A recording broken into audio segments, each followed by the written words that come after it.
A cultura de celebrar o que há de bom nas pessoas. Cada pessoa tem mais coisas boas que ruins. Cada um tem mais acertos que erros. A cultura de celebrar o que foi conquistado e de não reclamar pelo que ainda nos falta. A cultura de acreditar que os problemas e as crises já enfrentadas e as que ainda virão nos fortalecem. No meio de uma grande tribulação, sempre dizemos: vamos sair mais fortes dessa. A cultura de ser a própria cultura. A cultura é algo que somos. Cada um tem a responsabilidade e o privilégio de ser o guardião dessa cultura. A cultura de servir ao Senhor com alegria. Amamos servir. É um privilégio participar. Fazemos porque nos faz bem, porque pessoas são beneficiadas.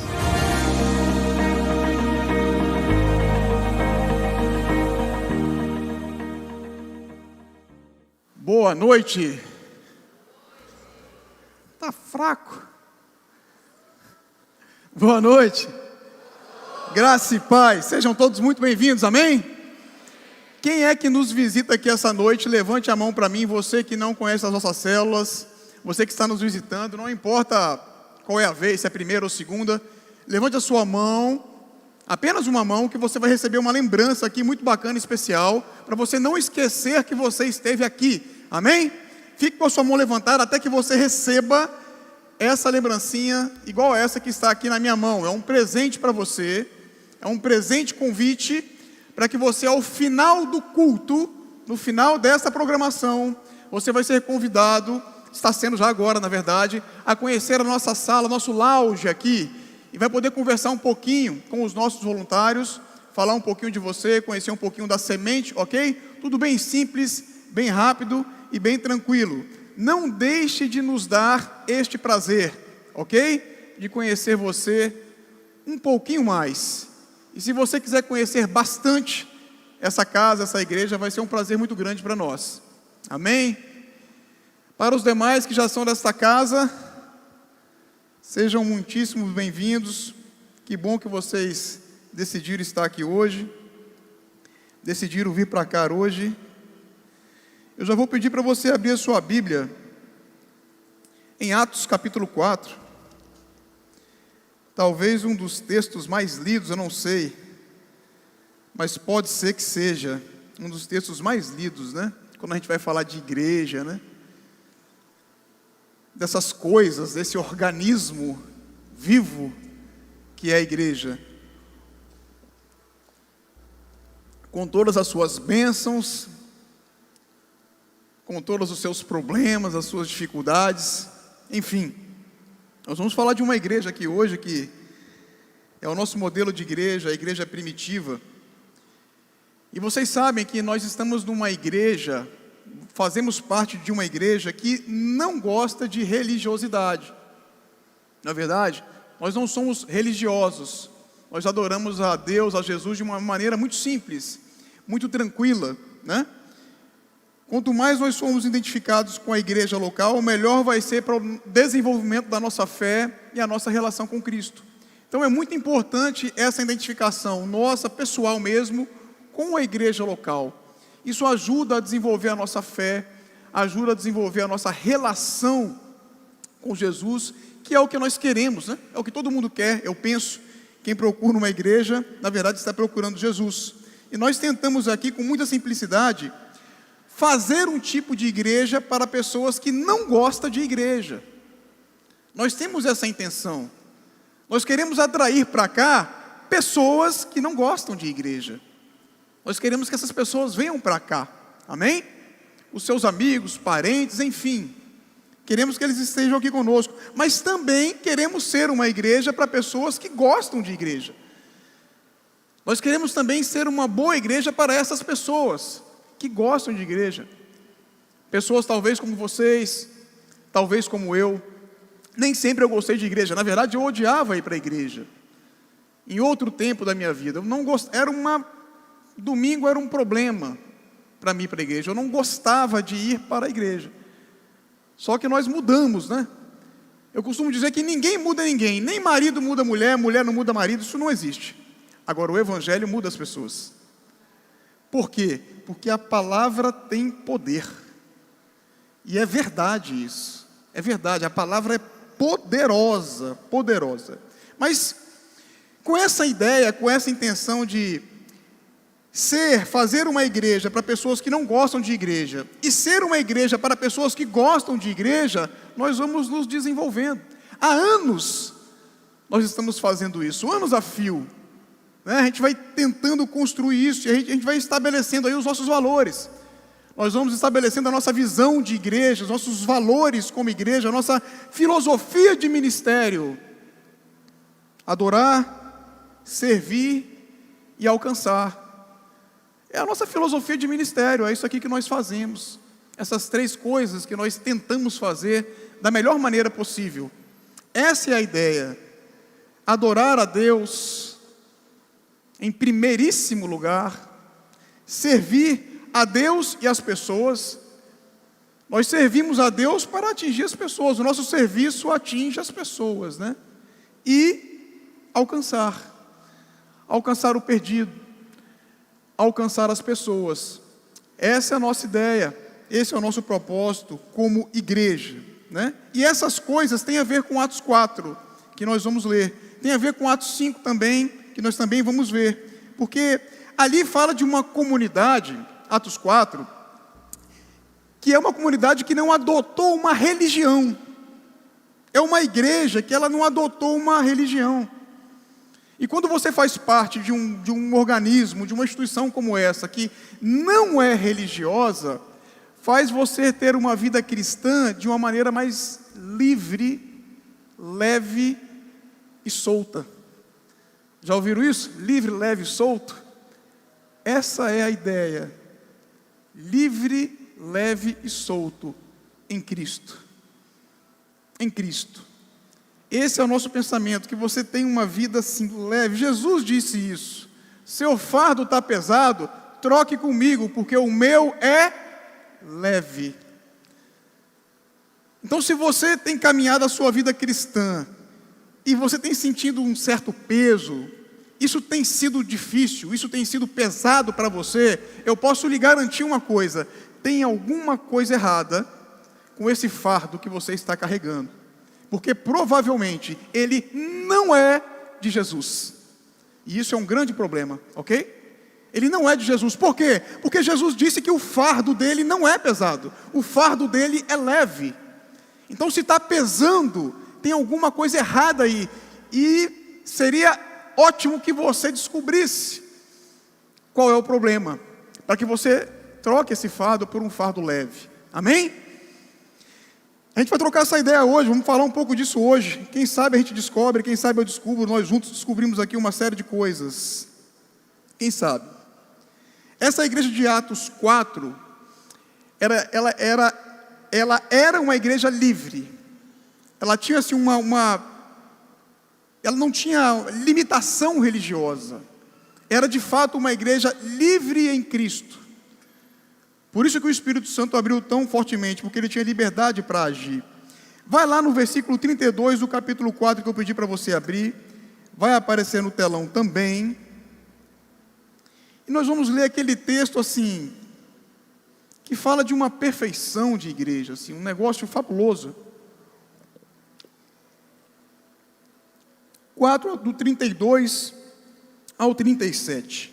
Diz assim: da multidão dos que creram, uma era a mente e um o coração. Ninguém considerava unicamente sua coisa alguma que possuísse, mas compartilhavam tudo o que tinham.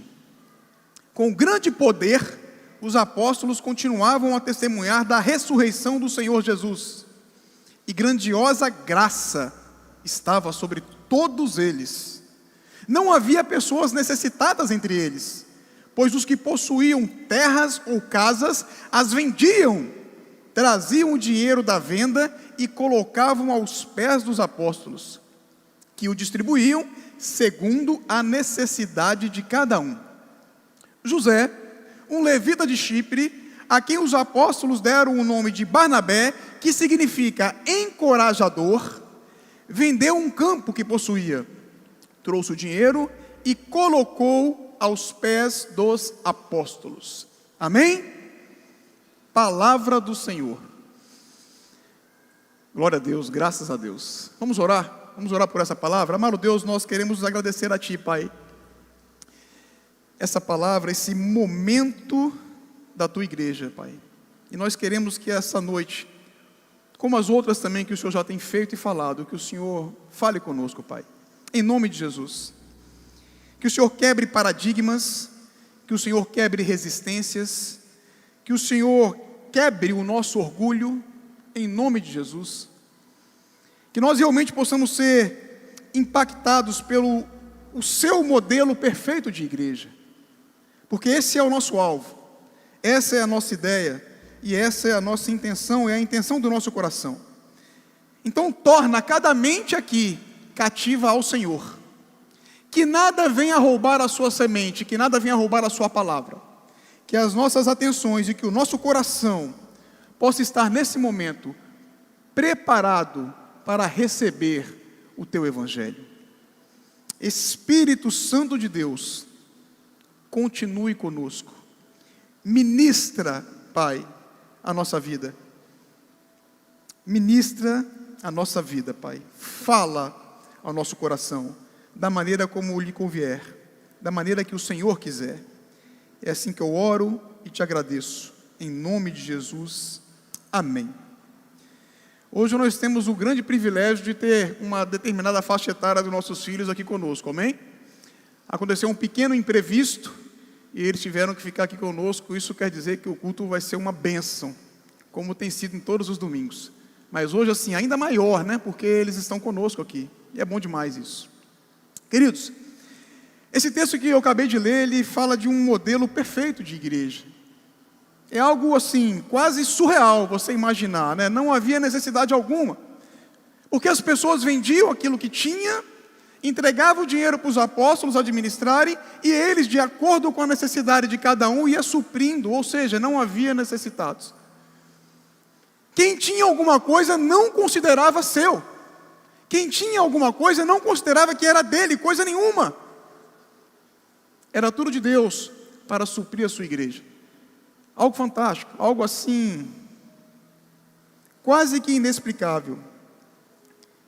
E o que eu vejo com isso é que as pessoas que tiveram uma experiência profunda com Jesus, a primeira coisa que elas fazem é abandonar o reino do eu. Quando você tem um encontro legítimo com Jesus, a primeira coisa que você faz é isso. Você já não consegue mais enxergar apenas você mesmo, você não consegue enxergar mais apenas as suas dificuldades, as suas limitações, os seus problemas. Você sai do reino do eu, você tira você do foco, e você passa a olhar a multidão. Você passa a enxergar os outros. Por quê? Porque você começa a sentir na sua pele a temperatura que o seu irmão está sentindo. É isso que começa a acontecer quando você se encontra com Jesus. A gente nunca pode esquecer que o sacrifício de Jesus, a cruz, o sangue, tudo o que ele viveu aqui, foi justamente pelas pessoas. Foi por nós. O Evangelho, ele está preocupado com as pessoas. É para que a gente consiga enxergar as pessoas. E o texto diz isso: da multidão dos que creram, uma era a mente, um era o coração. Ou seja, existia uma unidade. Essas pessoas realmente olham para o próximo como quem vê um irmão. Por isso que crentes se chamam de um irmão. Paz do Senhor, irmão. Graça e paz, irmão. Mas a questão é que isso vem de uma coisa original mesmo, de um sentimento, de um pensamento, de uma postura, mais do que sentimento, mas uma postura, uma atitude de irmão. Imagine você com um irmão seu, de sangue, filho da sua mãe e do seu pai. Imagine que esse teu irmão está passando uma dificuldade real, você não vai lá ajudar? Lógico, né? Lógico que nós ajudamos. Se você tem dois, você vai passar a ter um, porque o outro vai ser dele. Se são 2 pães, você só tem um, porque o outro vai ser dele. Você não vai deixar um irmão teu assim. A questão é que esse povo aqui enxergava assim todas as pessoas. De fato, eles tinham essa identidade. Eles viam o próximo como um irmão. Eles enxergavam que as dores que eles tinham era muito semelhante às dores do irmão, do próximo. O que o próximo sentia era o mesmo que ele sentia. Os conflitos que ele tinha eram os mesmos que o irmão dele tinha. Os pecados que ele cometia eram os mesmos que o irmão dele cometia. As suas limitações eram iguais. As tentações que eles viviam, o outro também vivia. Sabe, é como eu pensar assim. As dúvidas que eu tenho várias dúvidas, ok? Em relação à Bíblia. Ainda hoje eu conversava com uma pessoa, cara, eu acho que eu conheço, assim, de 100%, eu devo conhecer uns 10% da Bíblia. E acredito eu que estou praticando na casa dos 3%. Nossa, pastor, que sacrilégio. Não, essa é a minha realidade, amém? E amém para você que está melhor do que eu, nota 10. Me ajude, ok? Porque eu tenho certeza que aqui tem vários irmãos que estão igual a mim, na mesma condição. Um só corpo, um só coração. Amém? A minha dificuldade é a sua dificuldade. Eu não sofro menos do que você. Eu não sou menos tentado do que você. Esquece esse lance de posto, cargo, pastor. É uma missão nobre, sim. É um chamado? É um chamado, sim. É um chamado. Mas isso só deve fazer de nós ainda mais servos. Nada além disso. Nada além disso. Olha, eu não tenho experiência cristã longa. Eu me converti nessa igreja, amém? Foi aqui e daqui nunca saí. Tudo que eu vivi do Evangelho foi aqui. Agora, o dia que você vê um pastor ostentando esse título, tem alguma coisa errada. Porque isso não é título, é chamado. Não tem nada a ver com título. Nada a ver. Nós estamos no mesmo barco, vivendo as mesmas coisas. Só que dessa maneira, de Atos 4, é menos difícil você vencê-las. Porque todo mundo tinha o mesmo pensamento, entendia que vivia as mesmas dificuldades. Então, quando um estava sofrendo uma coisa, a turma chegava junto. Quando estava outro lá, a turma chegava lá. Então, assim, não faltava nada. Mas nada, não falo só de coisas materiais. Não faltava abraço, não faltava carinho, não faltava afeto, não faltava amor. Não faltava nada. Não tinha carência, não faltava nada. E é isso que Deus espera da sua igreja. É isso que Deus espera de nós. Não que nós sejamos uma, digamos assim, uma uniformidade. Todos iguais. Deus não espera isso. Mas Ele espera que nós sejamos uma unidade. Isso Ele espera sim. Nós somos muito diferentes. Não seremos uniformes nunca. Mas imagine o seguinte. Eu já usei esse exemplo várias vezes e vou usar ele de novo agora. Nós não existimos uvinha por uvinha. Nós existimos enquanto cacho. Somos uvas do mesmo cacho. Um só cacho, com várias uvinhas conectadas lá, como o pastor Guilherme pregou recentemente aqui. Uvas, mas de um mesmo cacho. Um só corpo. Amém? Um só corpo. É nós. O Pai é nosso. O pão é nosso. O perdão é nosso. Perdoa os nossos pecados. Essa é a visão. Essa é a vibe. Amém? Essa é a vibe da igreja. Esta noção de que nós estamos misturados na mesma história. É isso. Nós estamos misturados na mesma história. As histórias que você me conta da sua vida em discipulado, falo de forma geral, são as mesmas que eu já vivi, talvez, em algum momento da minha vida. Por isso eu tenho capacidade de lhe ajudar, e por isso eu também consigo receber ajuda, porque o meu discipulador também já viveu lutas e dificuldades que eu vivo e ainda vou viver. Amém? Por exemplo, eu não era pai, então eu não sabia o que um pai era capaz de sentir. Eu não era, então como é que eu vou saber, né? Hoje eu sei, mas eu não sei, por exemplo, como é o sentimento de um avô. Eu não sei, mas saberei. Amém? Então tem uma série de coisas que eu nunca vivi, que talvez eu não viva, mas talvez eu viva. Mas com isso a nossa história, ela vem sendo construída.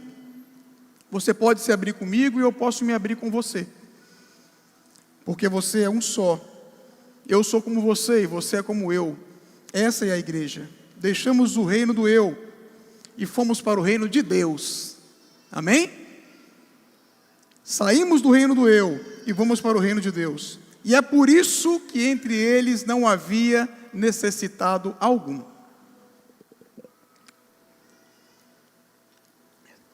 Ninguém considerava como seu aquilo que possuía. 34, 35. Eles vendiam as suas propriedades e colocavam o dinheiro aos pés dos apóstolos. E os apóstolos distribuíam o dinheiro segundo a necessidade das pessoas. Sabe qual é o bem mais precioso de Deus? Sabe qual é o patrimônio mais precioso de Deus? As pessoas. Ele se deu por elas. Esse é o bem mais precioso que Ele tem. Nós somos fiéis mordomos daquilo que é de Deus. Não importa o quanto você tem, não importa o que você tem.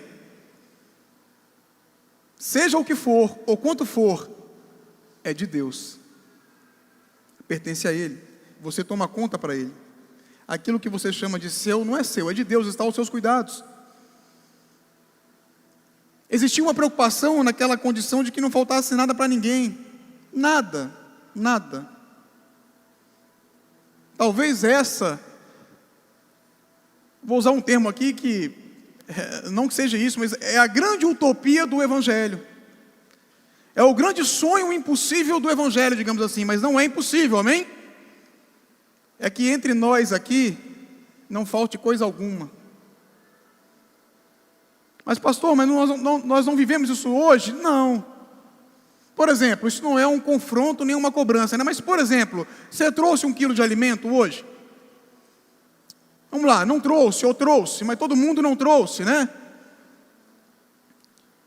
Nem todo mundo comeu hoje. Ou nem todo mundo fez a quantidade de refeições que eu fiz, por exemplo. Entende? Então essa é uma filosofia que a gente ainda não assimilou por completo. A gente não vive isso completamente. Aquelas pessoas de Atos 4, elas não eram assim, elas se tornaram assim, amém? Depois de Jesus. Elas se tornaram assim depois de Jesus. Elas não entendiam a vida assim. Elas não entendiam a comunidade assim. Elas se tornaram assim depois do contato sobrenatural que elas tiveram com Jesus. Depois do encontro que elas tiveram com Jesus. E eu pergunto para nós hoje como igreja, nós nos encontramos com Jesus? Amém? Sim. Sim. E você considera como seu algo que você tem? Mas pastor, você vai me pedir alguma coisa? De maneira nenhuma. Não fazemos isso aqui. Vocês sabem disso. Mas entenda o que acontece aqui. Por quê? Porque nem todas as pessoas estavam na mesma vibe. Nem todo mundo estava vendo o que estava acontecendo com a mesma ótica. Nem todo mundo estava entendendo o que estava acontecendo. Tinha gente que estava ali no meio, vendo o que estava acontecendo e não estava entendendo nada. Pior do que isso, estava entendendo tudo errado. Completamente errado. Mas estava ali. Vamos lá em Atos 5. Na sequência. Vamos lá, ó, versículo 1. Um homem chamado Ananias, com Safira, sua mulher, Também por quê? Porque Barnabé havia vendido a sua propriedade, ele também vendeu uma propriedade. Ele faz a mesma coisa. Ou seja, parece que ele está entendendo o que está acontecendo. Olha, Barnabé foi lá e vendeu e deu dinheiro para os apóstolos. Opa, esse é o caminho. Eu também vou vender e farei o mesmo. Se você para por aqui, parece que está tudo certo. Mas vamos lá. Também vendeu uma propriedade. Ele reteve parte do dinheiro para si, sabendo disso também sua mulher, certo? Ela era conivente com a ação dele. E o restante levou e colocou aos pés dos apóstolos. Então perguntou Pedro: Ananias, como você permitiu que Satanás enchesse o seu coração, ao ponto de você mentir ao Espírito Santo e guardar para si uma parte do dinheiro que recebeu pela propriedade? Ela não lhe pertencia. E depois de vendida, o dinheiro não estava em seu poder? O que o levou a pensar em fazer tal coisa? Você não mentiu aos homens, mas sim a Deus. Gente, olha o que acontece aqui. Olha o diálogo aqui de Pedro com Ananias. Era mais ou menos assim: Ananias, quando você chegou aqui e viu o que estava acontecendo, as pessoas vendendo as suas coisas, dando dinheiro para nós, os apóstolos, a gente distribuindo, alguém disse para você que você tinha que fazer igual? Alguém falou para você que era para você vender a tua e fazer o mesmo? Me responda se alguém fez isso. Você recebeu, quando você chegou, te deram um manual dizendo: olha, para estar no meio daquela turma ali tem que vender os terrenos, vender casa, e chegar junto, dar o dinheiro. Você recebeu esse livreto, esse manual, estava escrito que se você vendesse, você era obrigado a dar o dinheiro, inclusive, dar tudo. Você recebeu essa orientação aqui? Ananias diria: não, ninguém me falou isso não. Falou: ok, então por que você fez? Por que você fez isso? Por que você cometeu isso assim? O que te deu na cabeça? O que você acha que está acontecendo aqui?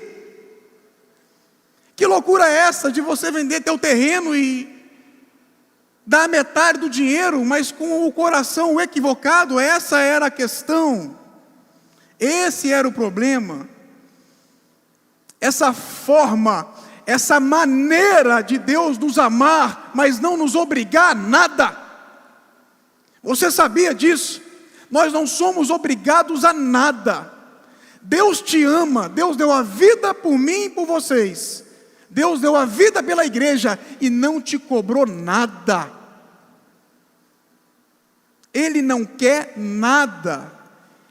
E essa maneira, esse amor, ele é constrangedor demais. Ele é muito constrangedor. Sabe, essa maneira de que Deus, Ele não quer nada de mim obrigado.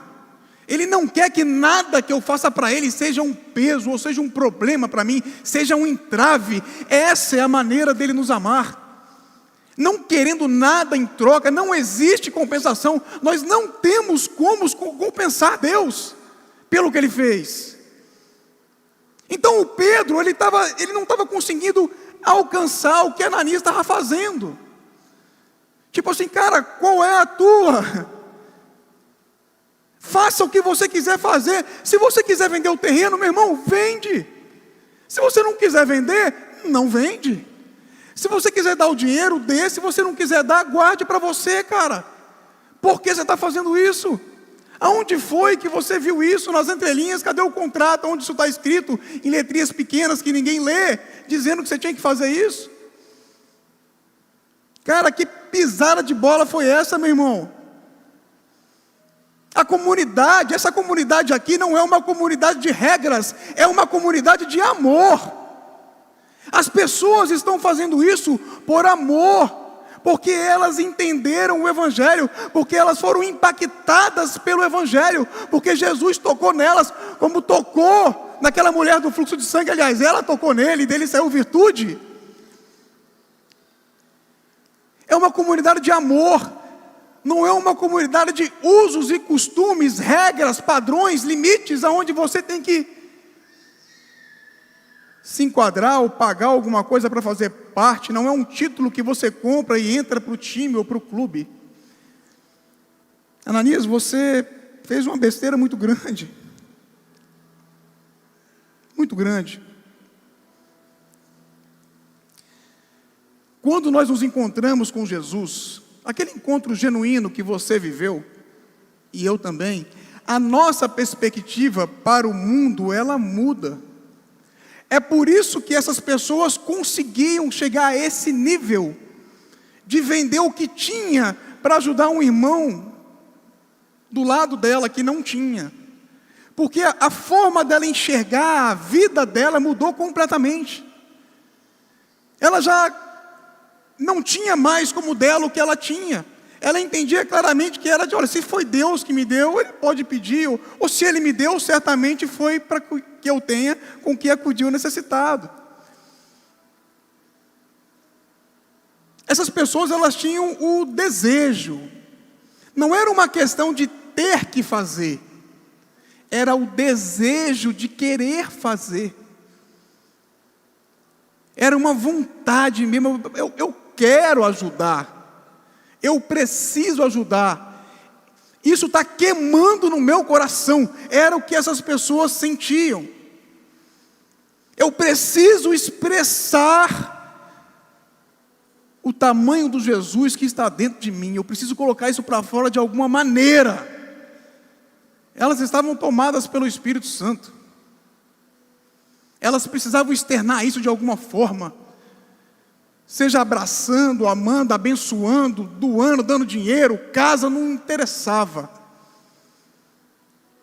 É uma outra perspectiva, é uma outra realidade, sabe? Alguém aqui já se apaixonou? Vou perguntar de novo, hein? Levante a mão quem já se apaixonou, pelo menos uma vez na vida.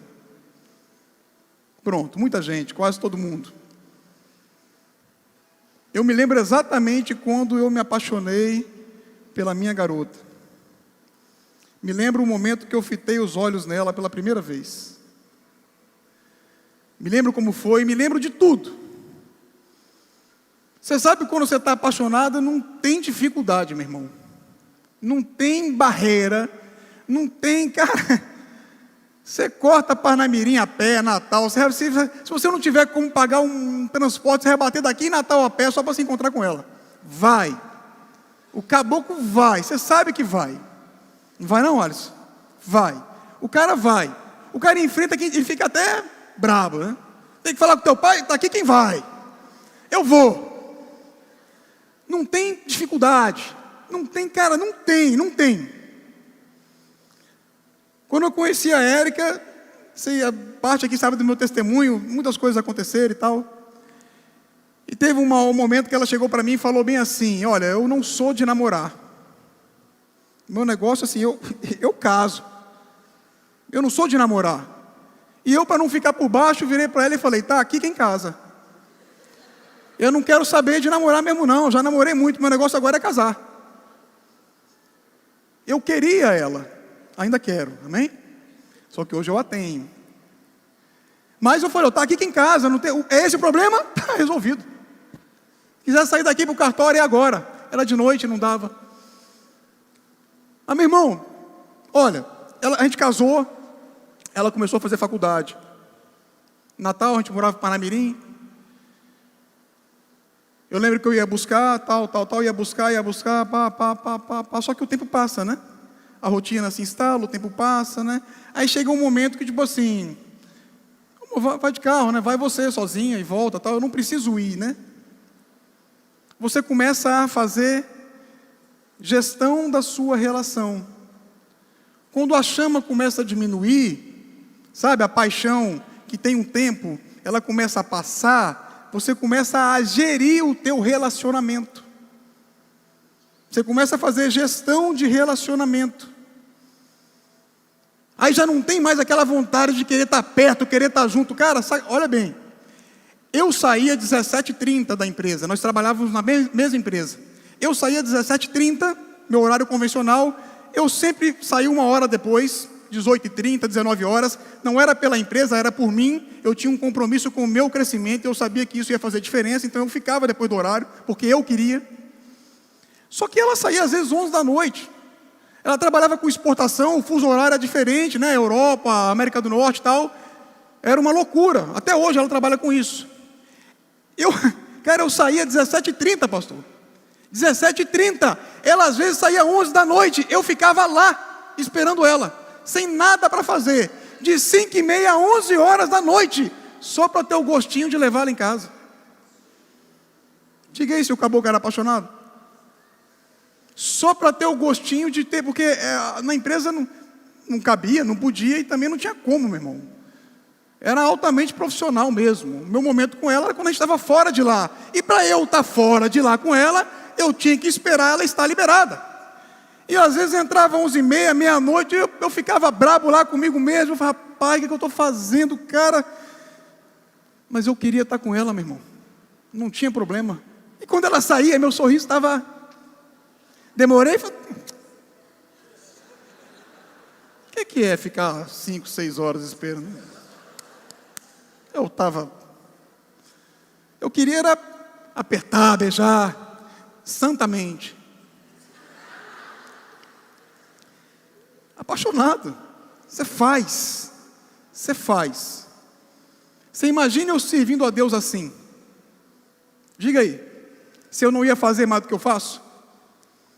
Mas imagine que esse Deus cometeu um ato de loucura por você. Um ato de loucura. Ele se esvazia da sua forma de Deus, vem ao mundo em forma de homem, ele abre mão provisoriamente do seu poder, da sua glória, de todos os seus atributos, e vem como um homem, como nós, para sofrer, sentir e passar por tudo que nós sofremos, sentimos e passamos, só para mostrar para nós o seguinte: você consegue, você é capaz. Às vezes a gente fica esperando uma voz externa, né? Dizer isso para a gente, né? Você consegue, você é capaz. Cara, motivação é a maior furada que existe. Motivação é algo que vem de fora para dentro, ok? Motivação vem de fora. É a maior furada que existe. Que Deus nos deu? O Espírito Santo. Ele está onde? Ele está dentro. Inspiração divina, inspiração de Deus, inspiração, Espírito Santo, está dentro de você, é de dentro para fora, não é de fora para dentro. Não entra nessa de motivação, eu preciso de... Não, pode ir à palestra, pode procurar coach, pode fazer, tudo isso é bom, vai ser bacana, mas entenda, o Espírito Santo está dentro de você, Ele te inspira, e se você não está conseguindo ouvir a voz dele, é porque ele está desnutrido, e não consegue falar, ele fica querendo falar e não consegue, é porque você não dá alimento, e o alimento dele está aqui, amém? Esse é o alimento, é a palavra, alimenta ele com a palavra, e toda vez que você precisar, ele vai te lembrar, ainda que você esqueça, ainda que nós possamos esquecer. Mas enfim, essa turma era assim, de Atos 4. Ananias não, ok? Ananias, ele estava numa vibe de fazer gestão, sabe? É como aquela pessoa que chega para você e fala assim: pastor, eu dizimo do líquido ou do bruto? Eu devo dizimar do líquido ou do bruto? Tipo assim, a pergunta real é a seguinte: até onde eu posso transgredir para que o Senhor não me amaldiçoe? Ou qual é o mínimo que eu tenho que fazer para que o Senhor me abençoe? Essa é a pergunta. Só que a gente não tem coragem de fazer essa pergunta. Pode parecer algo pecaminoso. Então a gente é religioso. Então a gente quer tirar uma dúvida de uma maneira técnica. Líquido ou bruto? Você acha mesmo que aquele pequeno percentual de diferença que tem vai fazer diferença para Deus? Não faz diferença. Não faz diferença para Deus. E afinal de contas, você é dizimista por uma ordem de Deus ou porque o pastor te convence? Ou porque o que o Gabriel falou aqui foi muito bacana, ele te motivou? E o Espírito Santo? E a palavra? Você é fiel a Deus ou não? Não, eu oro, eu leio a Bíblia, eu ajudo os irmãos, eu não sou dizimista, mas sou ofertante, é esquisito isso, mas tipo assim, mas peraí, a sua vida cristã é fragmentada? Você está em Deus ou não? Ou partes está? Entende? Por que falar e tocar nesse assunto dízimo? Por que essa ênfase? Porque é um grande gargalo, meu irmão, nas igrejas. É um grande gargalo. É por aí que muitos negociam a sua relação com Deus. Porque só é capaz de dizimar. Olha bem, se você não trabalha, se você não tem renda nenhuma, você não pode dizimar, você não é dizimista. Você pode ser ofertante em alguma coisa que bate na sua mão aí. Mas dizimista você não pode ser. O dizimista é o tipo de pessoa que, tipo assim, nessa questão financeira em particular, ele já recebeu a bênção. Já está com ele, Deus já deu. E junto com isso, Deus dá uma oportunidade de santificar algo tão sujo quanto o dinheiro. Porque você não sabe a procedência do dinheiro que vem para a tua mão, ok? Você não sabe. Você não sabe qual foi o caminho que aquele dinheiro percorreu. Você não sabe se tem corrupção, prostituição, crime, você não sabe. Já ouviram dizer que o altar santifica a oferta? Você quer ter uma vida abençoada? Você quer ter uma vida próspera? Não estou falando de bens, finanças, ter coisas. Quer ter uma vida abençoada e quer poder dizer mesmo assim, de tudo que você tem e pertence ao Senhor, consagre. Consagre a tua esposa, o teu marido, os teus filhos, a tua casa, consagre as tuas finanças também, amém? Consagre também, meu irmão. Não tenha receio não. E não acho que eu estou aqui pedindo nada não. É palavra. É palavra. Com a mesma seriedade que nós tratamos algo, tem que ser tratado tudo. Não fragmente a sua vida cristã, ou a sua entrega cristã para Deus. Em nada. Não existe isso. Não existe isso. Amém? Estou sendo claro? Glória a Deus. Quando a gente começa a gerir a relação, sabe, a fazer contabilidade do relacionamento. Sabe quando a gente começa a fazer isso? Quando a gente não confia. Não há confiança. E aí a gente começa a sair do mundo da liberdade, começa a sair do fardo leve, começa a colocar coisas e começa a ficar pesado, começa a ficar oneroso, começa a ficar difícil.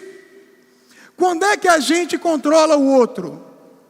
Quando a gente não, pode completar, não confia, aí você controla. Sabe aquela história assim, a tua esposa tem a senha do teu celular? Eu já ouvi tanta gente falar sobre isso, até pregação e tudo, eu nem sei se a minha esposa tem. Eu nunca olhei o celular dela na minha vida, não sei a senha dela e não quero saber. Meu filho sabe a minha senha porque ele usa meu celular de vez em quando. A Érica eu nem sei se ela sabe.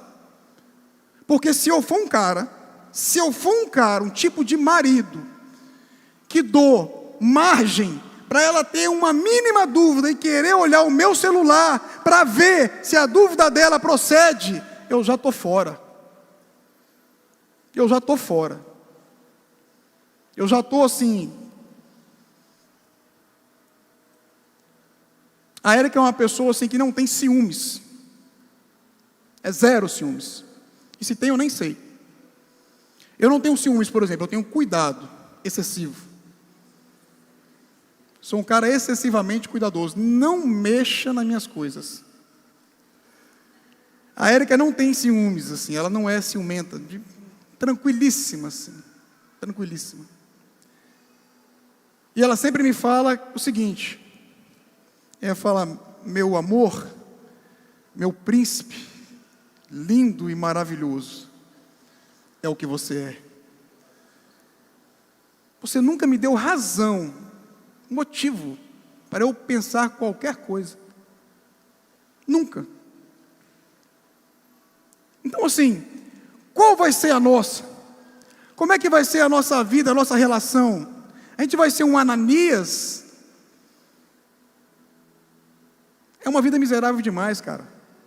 Por exemplo, você casar para viver uma relação que há desconfiança. Olha, casamento para mim é uma das melhores coisas que Deus criou. Eu acho o casamento algo fantástico. Eu amo ser casado, estar casado. Quando eu casei a primeira vez, eu não tinha experiência, ok? E como foi só essa vez, eu estou adquirindo experiência. Mas tipo assim, com a experiência que eu tenho hoje, eu adoraria ter uma oportunidade de casar novamente. Com a Érica. Mais descolado, mais experiente, agora eu já sei mais ou menos como é, tal. Enfim. Casamento é algo fantástico. É para você desfrutar coisas maravilhosas. Ter uma vida de paz plena, cara, eu não sei que ideia é essa do cara achar bonita a mulher para ficar vasculhando a vida dele, ou vice-versa também. Cara, tenha uma vida leve, tranquila, sossegada. Honre a tua família, honre a tua mulher, os teus filhos. Honre a Deus acima de tudo isso. Honre a Deus. É uma vida miserável demais. A comunidade de Cristo, ela é solidária, ela é generosa de fato, ela se dá por inteiro. Ela não vive controlando, ela se entrega. Ela não vive uma mentira, igual Ananias estava vivendo aqui. Pedro fala para ele: Ananias, por que você foi mentir para o Espírito Santo? Que loucura é essa, cara? E ele continua: olha, você não mentiu para os homens, você mentiu para Deus. Você não entendeu isso, você não percebeu isso. Isso é o cúmulo, Ananias. Você mentiu para Deus. Esse é o problema. Tipo assim, talvez Pedro diria: Ananias, eu até entendo você mentir para mim. Eu até entendo você querer mais curtidas nas suas fotos. Eu até entendo você querer mais inscritos no seu canal. Eu até entendo você querer ter mais seguidores no Instagram. Ananias, eu entendo isso. Você querer posar de bom moço. Você querer sair bonito na foto, sem ter feito nada. Ananias, eu entendo. Isso aí eu entendo. Você querer fazer um jogo social para ser bem aceito, para ser bem quisto, para ser querido, eu entendo. Mas isso aí mostra que você não entendeu nada do Evangelho. Isso aí mostra que você não entendeu nada de Jesus. Eu estou achando que você nem se encontrou com Jesus. É o que está aparecendo pela sua postura. Eu acho que Pedro percebeu que Ananias ele estava vivendo ainda no reino do eu. Ele não foi transportado para o reino do nós. O pão não era nosso. O pai não era nosso para Ananias. Ananias estava querendo entrar para o clube. Ele queria entrar para a semente. Ele ficou olhando o seguinte: como é que eu faço para entrar nesse clube? Aí ele olha para Barnabé, que está vendendo as propriedades e doando dinheiro. Opa, é grana. Para entrar ali é grana. Já que é assim, eu vou entrar. Só que Barnabé era um cara que ele era parecido com o Espírito Santo. O nome dele já dizia isso. Aquele que está ao lado de alguém, aquele que suporta alguém, aquele que caminha com alguém. Esse era Barnabé. E os apóstolos identificaram ele, perceberam isso nele. Era um cara de coração livre, liberto. E Pedro diz: Ananias, você está mentindo para quem? Você acha que você está mentindo para quem? Você está pensando que isso é uma relação tua comigo? Você acha mesmo que é isso aí? É sua com as pessoas? Cara, não é isso. Isso aqui é uma comunidade cristã. Essas pessoas aqui têm temor a Deus, Ananias. Essas pessoas aqui temem a Deus. Não é uma comunidade de formalidades. É uma comunidade de amor. A igreja do Senhor é uma comunidade de amor, onde as pessoas mergulham por inteiro. Elas mergulham completamente e mudam completamente a sua perspectiva de vida. Na comunidade de Cristo não existe personagens, existem pessoas. Você é quem você é. Você pode ser quem você é, com todos os seus defeitos e qualidades, isso não interessa. Deus vai cuidar de você, vai tratar de você, vai usar irmãos para lhe ajudar a crescer, a amadurecer. Mas seja quem você é. Pessoas que se encontraram com Jesus, elas não mentem para Deus, elas não roubam a Deus. Amém? É assim que funciona. É assim que funciona. É uma comunidade de amor. E qual é a nossa caminhada aqui, irmãos, para encerrar? Qual é a nossa vibe aqui, digamos assim? É experimentar essa relação legítima com Jesus. É isso que nós queremos de fato. Ter esse impacto com a pessoa de Jesus, ser impactado por Jesus. A gente vai do mundo, vai indo para o mundo da liberdade que a graça nos dá. A graça de Deus nos transporta para esse mundo, o mundo da liberdade, do fardo leve. Esse é o nosso compromisso, esse é o nosso constante compromisso. Não ceder à pressão do mundo, não ceder às garras da religião. Essa é a ideia, esse é o nosso pensamento. Ser embaixador de Cristo aqui, com as portas abertas, com as portas dessa casa abertas. E assim as pessoas, elas vêm chegando, as pessoas entram, elas se sentem bem, algumas chegam com a sua vida em ordem, outras nem tanto, outras vão precisar da sua ajuda para se ajeitar, para se organizar. É assim que funciona. E Jesus, dessa maneira, Ele vai edificando a igreja, Ele vai edificando a sua casa. A nossa parte qual é? Fique de pé, irmão. A nossa parte é criar o ambiente mais favorável possível para que as pessoas consigam alcançar, para que as pessoas consigam vencer as suas dificuldades, as suas limitações, as suas barreiras. Essa é a nossa parte como igreja, tornar esse ambiente aqui um lugar que as pessoas realmente possam enxergar Jesus e serem transformadas pelo amor dEle. Amém? Essa é a ideia, esse é o pensamento. É isso que nós estamos tentando fazer aqui, meu irmão. É isso que nós estamos tentando fazer aqui. Que Deus nos abençoe poderosamente nessa jornada.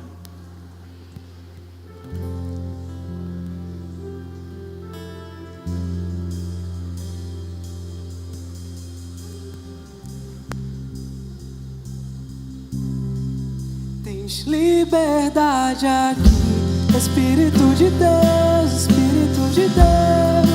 Tens liberdade aqui, Espírito Santo, Espírito Santo. Tens liberdade aqui, Espírito de Deus, Espírito de Deus. Tens liberdade aqui, Espírito Santo, Espírito Santo. Eu sou tua casa, tua morada, eu sou teu lar. Mude as coisas de lugar, eu sou tua casa, tua morada, eu sou teu lar. Mude as coisas de lugar.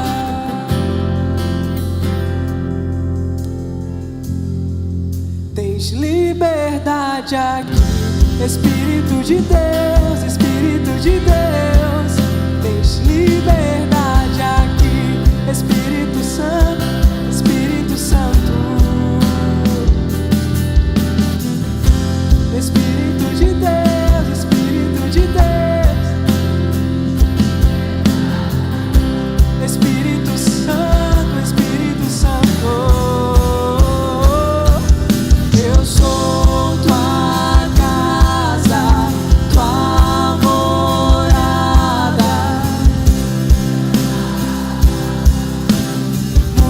mude as coisas de lugar. Eu sou tua casa, tua morada. Eu sou teu lar. Mude as coisas, o teu perdão é completo. O teu perdão é completo. Ele sara minha alma. Ele sara minha alma. Teu perdão é completo. Ele sara minha alma. Ele sara minha alma. O teu perdão é completo. O teu perdão é completo. Ele sara minha alma. Ele sara minha alma. Eu sou tua casa, tua morada. Eu sou teu lar. Declare isso. Pode mudar. Eu sou tua casa, tua morada. Eu sou teu lar. Mude as coisas, o teu perdão é completo. O teu perdão é completo. Ele sara minha alma. Ele sara minha alma. O teu perdão é completo. O teu perdão é completo. Ele sara minha alma. Ele sara minha alma.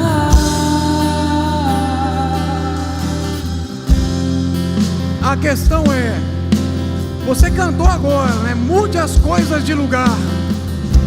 Cantamos isso, amém? Eu também cantei isso.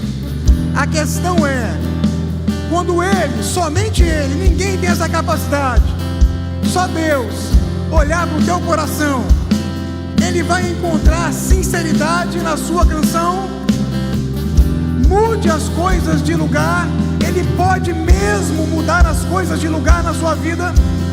Ele pode inverter os seus valores. Você sabe como é que é as coisas no reino, né? Se batem uma face tua, você oferece a outra, não é assim? Quando você está fraco, que Ele te faz forte, não é assim? A lógica do reino é diferente da nossa. E nós estamos dizendo aqui que Ele pode mudar as coisas de lugar, inverter a nossa lógica, inverter a nossa vida. Amém? Você está disposto? Você está disposta a isso? Imagine que a vida cristã é o seguinte, meu irmão. Você mergulha. Você não deixa o pé do lado de fora.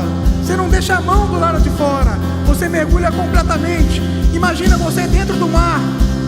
Imagine que lá vem uma onda quebrando, quebrando, quebrando, quebrando. O que você faz para resolver?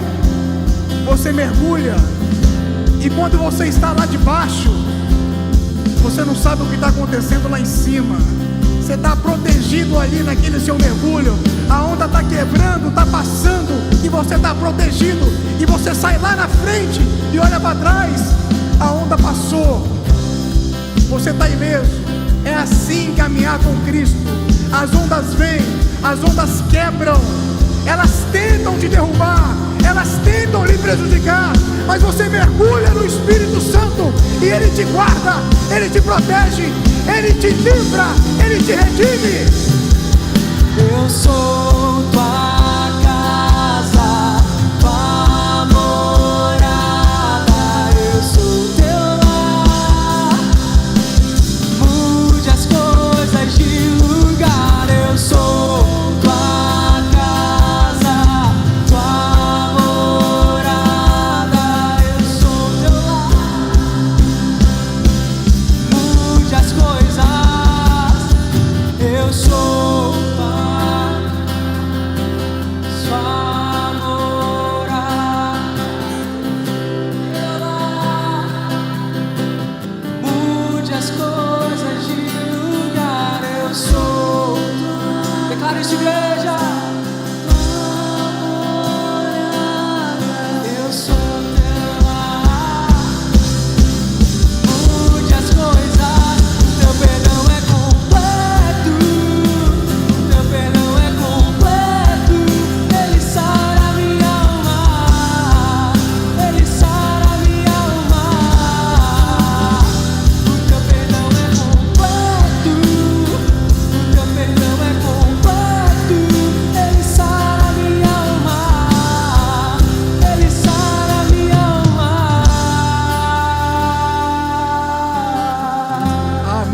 Aleluia! Aleluia!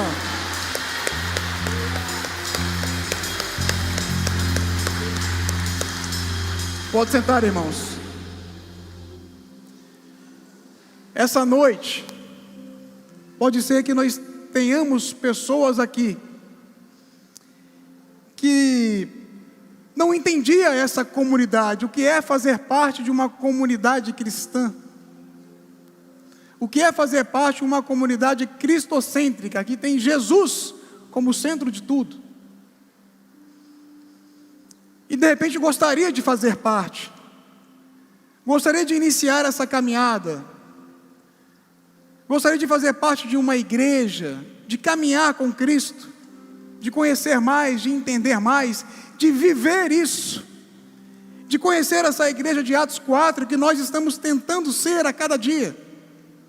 Se esta for a sua condição, se você está aqui hoje, e nunca teve essa oportunidade, ou quando teve, não quis, não foi adiante assim na sua decisão, e hoje você quer se alinhar com Jesus, quer fazer parte dessa comunidade que Ele mesmo criou, se você quer entregar a sua vida, os seus caminhos a Cristo, hoje é o seu dia para isso. O dia foi feito para você hoje, para que você tomasse essa decisão. E você pode fazer isso aí mesmo, no seu lugar, sentado, sentada, com o seu coração, em espírito, dizendo para Deus que você quer entregar a sua vida completamente nas mãos dEle. Porque no momento que você fizer isso, na hora que você fizer isso, o Espírito Santo dEle vai passar a habitar dentro de você. E aí você não vai ser uma pessoa mais que dependa tanto de fatores externos para se motivar. Você vai ser uma pessoa divinamente inspirada pelo Espírito Santo que vai estar habitando dentro de você. Amém?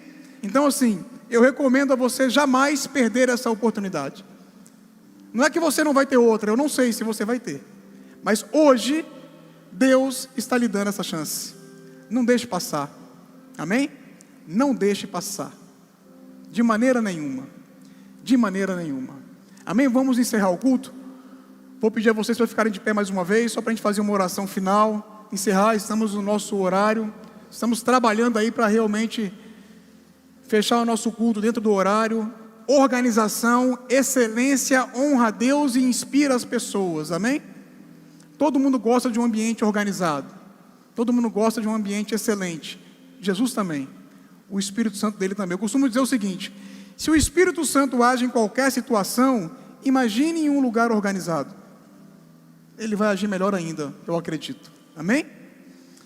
Amado Deus, obrigado Pai pela Tua palavra, obrigado Senhor, pela Tua igreja estabelecida ali em Atos, obrigado por tudo que ela nos ensina, ao que fazer e ao que não fazer. Obrigado Senhor, porque a Tua palavra, a Bíblia, ela é a expressão do Seu caráter, e nós sabemos que o Senhor é um Deus que tem caráter. Muito obrigado por compartilhar conosco, Senhor, o Seu melhor. Obrigado porque o Senhor não poupou o Seu próprio Filho. Obrigado pelas Tuas misericórdias que se renovam todas as manhãs. Muito obrigado, Pai. Nós não temos como compensar isso. Nós só temos como agradecer e lhe pedir com muita humildade que o Senhor continue permitindo que nós possamos a continuar lhe servindo, Pai, com o nosso 100%. Eu acredito sim, Pai, que o Senhor não merece nada menos do que o nosso melhor. Que nós possamos ter essa capacidade de entregar o nosso melhor para o Senhor, em nome de Jesus. E te peço também, Pai, abra, Senhor, portas de emprego para o Teu povo. Abra portas de emprego, Pai, para aquele que tem buscado, aquele que tem lutado, Pai, aquele que tem se capacitado, tentado, enfim, em nome de Jesus, abençoa os empresários do nosso estado, da nossa nação, Pai, abençoa a nossa economia, em nome de Jesus. Ó Deus, que os empresários da nossa cidade, do nosso estado possam prosperar, que os seus negócios possam crescer, e com isso que eles possam gerar mais empregos. Senhor, que aqueles que têm essa vocação possam empreender, em nome de Jesus, que as condições possam ser criadas, possam se tornar favoráveis para que aqueles que são empreendedores possam empreender e iniciar os seus negócios, em nome de Jesus. E aqueles que não têm essa veia, possam se empregar também, e de uma forma muito digna, levar o seu sustento, o seu alimento para a sua casa, e mais do que isso, possam exercer a sua fidelidade na sua casa, Pai, em nome de Jesus. Em nome de Jesus. E lhe peço ainda, Pai, que na mesma paz, no mesmo amor, na mesma segurança que o Senhor nos trouxe até aqui hoje, o Senhor possa nos levar de volta para os nossos lares. E eu faço esta oração em nome do Teu Filho amado, o nosso Senhor, o nosso Salvador, Jesus Cristo. E a igreja diz: amém.